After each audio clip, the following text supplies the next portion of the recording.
SFI এর ৯ দফা দাবিতে উত্তাল পূর্ব বর্ধমান। ব্যারিকেড ভাঙচুরের ঘটনা পূর্ব বর্ধমানে।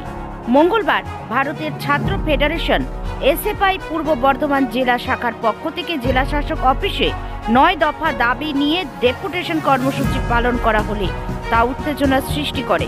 জেলা শাসকের অনুপস্থিতিতে এডিএম এর হাতে ডেপুটেশন তুলে দেওয়া হলেও কার্জন গেট এলাকায় পরিস্থিতি উত্তপ্ত হয়ে ওঠে।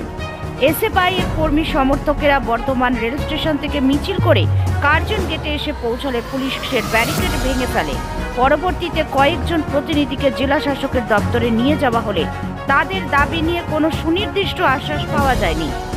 এসএফআই পূর্ব বর্ধমান জেলা সভাপতি প্রবীর ভৌমিক জানিয়েছেন, আমরা শিক্ষার পরিকাঠামো উন্নয়ন, পড়ুয়াদের বৃত্তি প্রদান এবং শিক্ষা প্রতিষ্ঠানে সুষ্ঠু পরিবেশ নিশ্চিত করার মতো গুরুত্বপূর্ণ দাবি নিয়ে এসেছিলাম, কিন্তু জেলা শাসক আমাদের সময় দেওয়ার প্রতিশ্রুতি সত্ত্বেও উপস্থিত ছিলেন না। দাবি পূরণ না হলে আমরা বৃহত্তর আন্দোলনে নামতে বাধ্য হব। পূর্ব বর্ধমান জেলা পুলিশের পক্ষ থেকে নিরাপত্তার ব্যবস্থা করা হলেও পরিস্থিতি সামাল দিতে বেশ কিছুটা বেগ পেতে হয়। এসএফআই জানিয়েছে তাদের দাবি পূরণ না হলে আগামী দিনে আরো বৃহত্তর আন্দোলনের পথে যাবে তারা। Bureau report, news 24 Bangla live. Bardhaman জেলা জুড়ে আপনারা ইতিমধ্যে জানেন, বিভিন্ন সংবাদ মাধ্যম আপনারাই দেখিয়েছেন যে একদম প্রাথমিক বিদ্যালয় থেকে শুরু করে বিশ্ববিদ্যালয় শিক্ষা ব্যবস্থার বেহাল অবস্থা। এই বর্ধমান নয়, গোটা পশ্চিমবঙ্গ জুড়ে তৃণমূল জামানায় শিক্ষাটাকে লাটে তুলে দিয়েছে। বর্ধমানের একদম গ্রামীণ ক্যাম্পাস থেকে শুরু করে এখান থেকে লড়াই শুরু করে বিশ্ববিদ্যালয় পর্যন্ত লড়াই এসএফআই দীর্ঘদিন যাবৎ করে আসছে, ভবিষ্যতেও করবে। বিডিও অফিস থেকে এসডিও অফিস হয়ে আজকে ডিএম এর কাছে এসেছে, নির্দিষ্ট ৯ দফার দাবিতে এসেছে। গ্রামীণ স্কুলগুলোতে খেটে খাওয়া মানুষের ঘরের সন্তানরা পড়াশুনো করতে পারছে না টাকার অভাবে, তাদের 240 টাকার বেশি ফি নেওয়া হচ্ছে।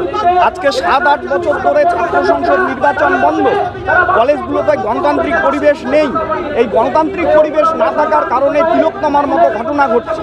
এই সমস্ত বিষয়ের উপর দাঁড়িয়ে আমরা আজকে এখানে এসেছি ডিএমকে এই জেলার যা সংক্রান্ত ছাত্রছাত্রীদের সমস্যা, সেই সমস্যার কথাগুলো আমরা তুলে ধরবার জন্য ডিএম এর কাছে এসেছি। এসএফআই এর দাবি না মানা হলে এসএফআই রাস্তার দাবি রাস্তায় লড়াই করে নিবে, রাস্তায় হাসিল করতে এসএফআই জানে। আপনারা জানেন এসএফআই এর ডাকে গতকালকে বিকাশ ভবন অভিযান হয়েছে। এসএফআই কথা দিলে কথা রাখে, ছাত্রছাত্রীদের কথা দিয়েছে যে তাদের যা সমস্যা আছে সেই কথাগুলো ডিএম এর কাছে তুলে ধরবে। রাজ্যের ছাত্রছাত্রীর কাছে কথা দিয়েছিল যে আমরা শিক্ষামন্ত্রীর কাজ অবধি পৌঁছবো। শিক্ষামন্ত্রীর কাজ অবধি পৌঁছানোর ক্ষেত্রে আমরা ছাত্রছাত্রীদের কাছ থেকে 10টা প্রশ্নের উত্তর চেয়েছি। শিক্ষামন্ত্রীকে 10-এ ছাত্রছাত্রীরা শূন্য দিয়েছে, সেই শূন্যের মার্কশিট শিক্ষামন্ত্রীকে দিয়ে আসা হয়েছে। আজকে এখানে যদি দাবি না মেনে নেওয়া হয়, ভবিষ্যতে আরও ব্যাপক অংশের ছাত্রছাত্রীকে নিয়ে সংগঠিত হয়ে আবার ডিএম অফিস আসবো, আবার শিক্ষা দপ্তর যাব, বিকাশ ভবন যাব। প্রতিনিধি আমরা তো ঘোষণা দিল, ওখানে বললই যে যতক্ষণ পর্যন্ত আমাদের প্রতিনিধি দলকে ডেকে ডিএম ম্যাডাম কথা বলবেন না, ততক্ষণ পর্যন্ত আমাদের এই অবস্থা। আপনারা কি ব্যারিকেড ভাঙলেন? হ্যাঁ, অবশ্যই। কটা ব্যারিকেড ভাঙলেন? ব্যারিকেড ভাঙবার জন্য এসএফআই তৈরি সব সময়। এসএফআই এর কথা ব্যারিকেড ভাঙা নয়, বড় কথা নয়। এসএফআই এর কথা হলো ছাত্রছাত্রীদের দাবি নির্দিষ্ট জায়গায় পৌঁছে দেওয়া। আমরা একটা ব্যারিকেড ভেঙে দেখিয়ে দিয়েছি, পুলিশ প্রশাসনকে বোঝাতে চেয়েছি যে এসএফআই চাইলে ওই ডিএম অফিসের ভিতর পর্যন্ত পৌঁছতে পারবে, কিন্তু আমরা সেই বিশৃঙ্খলা চাচ্ছি না। আমরা চাচ্ছি ডিএম ম্যাডাম আমাদের সঙ্গে দেখা করুক, আমরা অবস্থান করে ফিরে যাব। আমাদের দাবি করা হয়েছে। বর্তমান সরকারটা তৃণমূল জামানায় মমতা ব্যানার্জি টিকে আছে পুলিশ প্রশাসনের উপর। পুলিশ আছে তাই মমতা ব্যানার্জি আছে।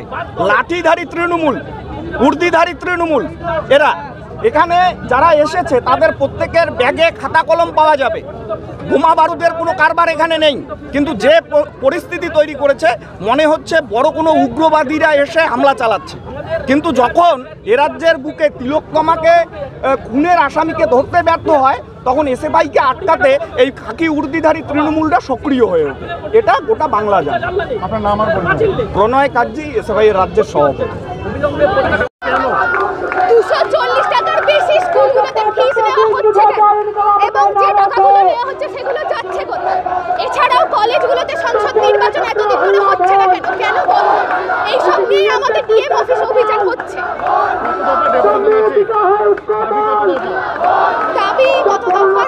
দাবি অনেক দাবি আছে, এছাড়াও জিএস গ্যাস সেল এগুলো নিয়ে অনেকগুলোই দাবি রয়েছে। এছাড়া মেয়েদের দিন দিন যে মেয়েরা সেই মেয়েদের বিবাহ মানে বাল্য বিবাহের সংখ্যা বাড়ছে, সেটা নিয়ে ইয়ে করছে, সেটাও আমাদের দাবির মধ্যে পড়ছে।